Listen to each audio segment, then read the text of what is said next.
Hi guys, welcome to another episode of Travel with Eddie. Today we're going to go on a little adventure. We're going to visit a Thai temple and we're going to hit the Chinatown night food market in Bangkok, Thailand. So grab a cup of coffee, sit back, relax, and come travel with Eddie.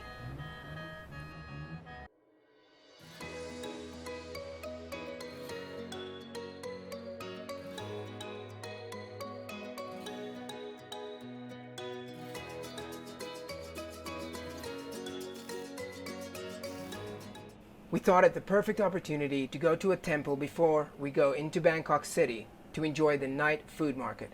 Now, for the sake of keeping this video enjoyable and so that you can immerse yourself in the sounds and the ambience of Thailand, I'm going to keep my commentary to a minimum in this video.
Now, I have to say real quick, my favorite part about going out to the food market was actually taking this little bus into Chinatown.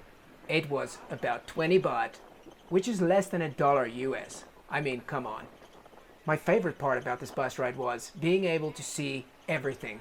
I didn't have to worry about driving. I didn't have to worry about traffic. I got to do some people watching. And what's really incredible is how the store's lights paint the streets with colors. And I would recommend you try it out when you're in Thailand. Alright guys, well, I hope you enjoy the ride. I'll see you at the food market.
right now and later.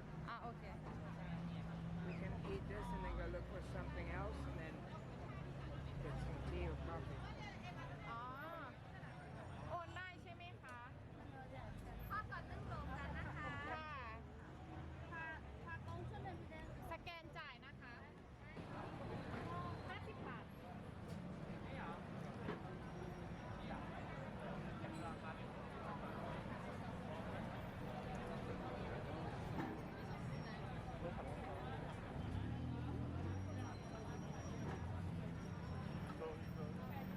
No problem. พี่นี่นะคะโอนแล้ว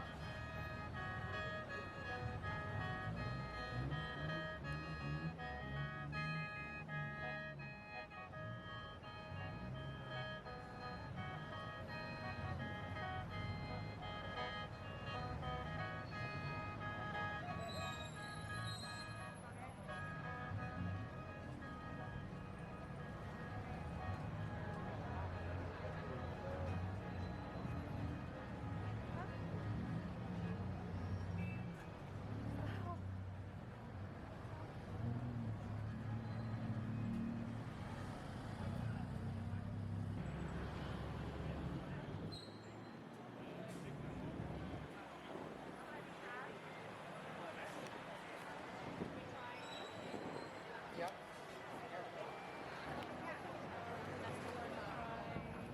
So we're out here having some street food, the street food market, and pretty exciting. They've got a lot of different varieties and stuff, so it's pretty cool out here. Bangkok, baby, gotta love it.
อยากได้รูปสวยแล้วไปถ่ายผ่านกล้องพี่เขาจะ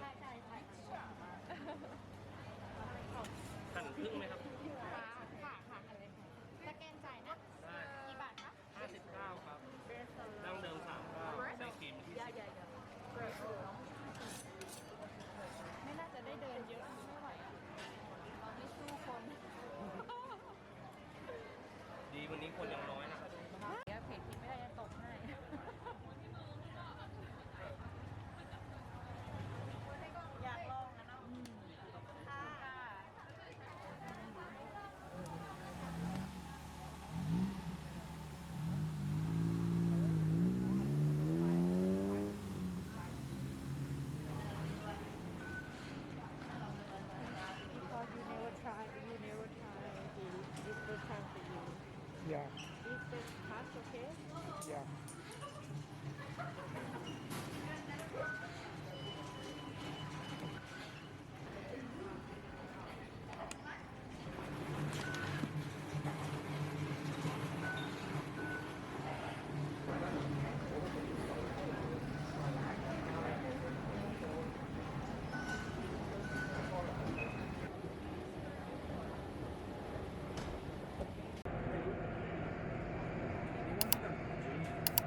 Now guys, I want to apologize in advance for the quality of the audio in this part of the video.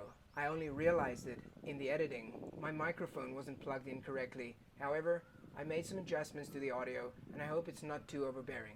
The sound will get better throughout this clip, but if you have to adjust your volume, I understand. So far, traveling here in Thailand just made my mind go all over the place. You know, I've been thinking about a lot of things, you know. As I've been traveling this side and, you know, seeing all the different cultures and the way people operate here in Thailand made me realize that, you know, sometimes you look at different cultures and how people operate in their countries, and you just realize how helpless you really are when you get to a new place with a different language, and there's so many different ways of communicating and getting things done.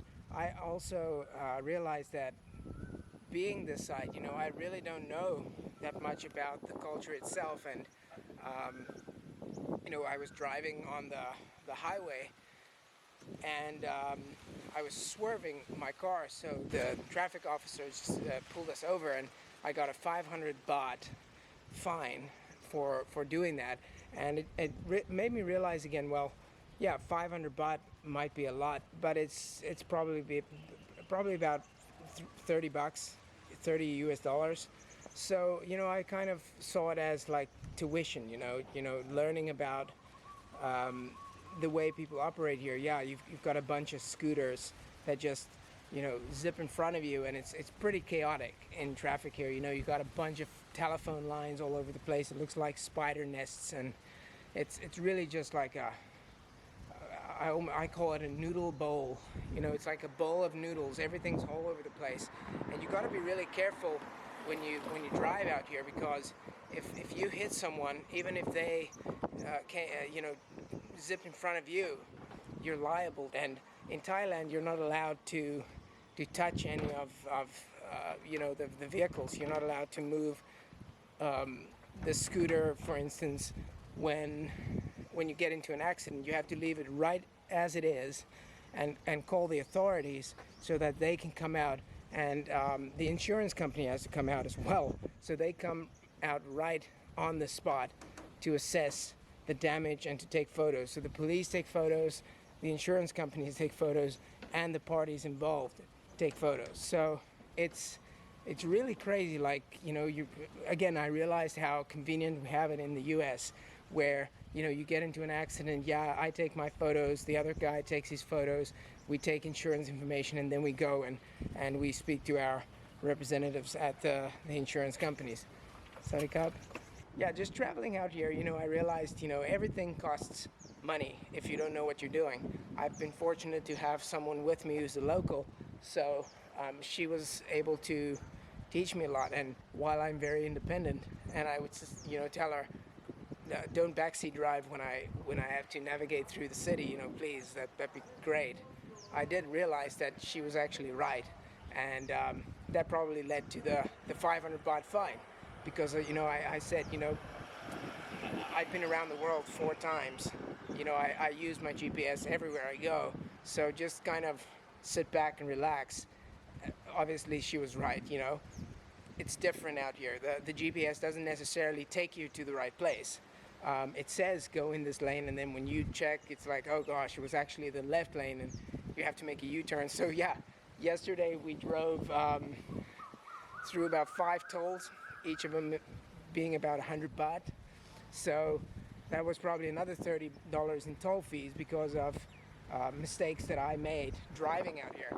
But again, I have to say, I'm so happy that I spend that money and that I learned those lessons, because it teaches me about life. You know, when I get back to the US, I will realize when I have a hard day, you know what, you really don't have it that hard.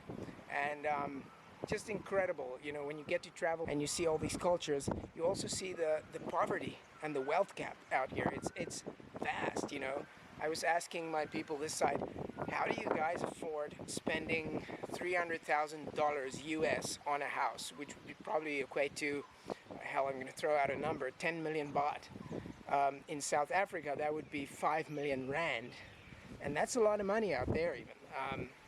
Well, they said the wealth gap is so huge, you know. Some people have private businesses and they can afford to buy those condominiums, or even here on the Gulf estate where I'm at right now, people can buy a house for 15 million baht, which is about 7 million rand, or about $500,000 US. So that's just mind-blowing. That's a lot of money. You know, even in the US, working a career, that's not something you just go buy like a cell phone plan, you know. So it shows you that the wealth gap is very vast, and in Thailand probably even more so. What I've kind of derived from this whole trip is, you know, I've been looking to invest in properties a lot, in real estate, and I just realized, you know, I probably should invest in the countries I already know. Instead of buying up a bunch of land in Thailand, maybe learn about the property laws first. I also realized before I came here, I thought, well, let me get a condominium in Bangkok. Be good to have something in the city, right? Well, now I know it's better to take public transportation, to take the BTS, the train system, or the Thailand Express train, than it is to drive yourself in your car, because of the mistakes you'll make. It'll cost you way more if you make a bunch of them.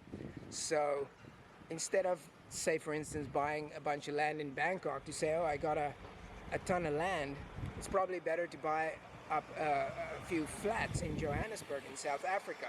That way at least I know the property law and how it's structured in that country. And then obviously in the US you never go wrong when you buy real estate over there. So, you know, before I go and buy a house in Florida, I'd probably buy up 3 flats in Johannesburg, or maybe a couple in Johannesburg and 2 in Cape Town, and have renters in those, you know.